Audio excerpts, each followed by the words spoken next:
Hindi yan makakat. Dapat sinabit mo lang kasi sa ano yan eh. Sa alambre. Hindi mo sinagay sa sako eh. Kasi yung sako, pinag-aanuhan niya pa yan eh. Kapitan eh. Pero mahirapan na siya dyan.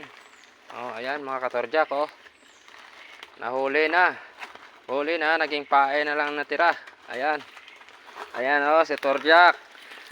Torjak. Ayan, si Torjak, ang hunter ng Barangay Banayad, Mindis, Cavite. Oh, ayan.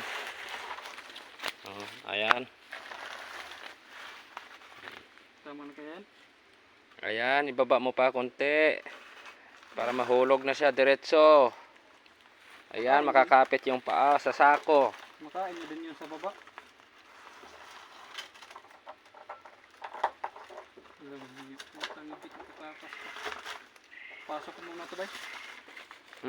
Pasok. Huwag mo na ipasok para makasingaw. Wala, tingnan naman ko eh. Ayan. Dito kami sa puno ng mga kawayanan. Ayan. Ayan.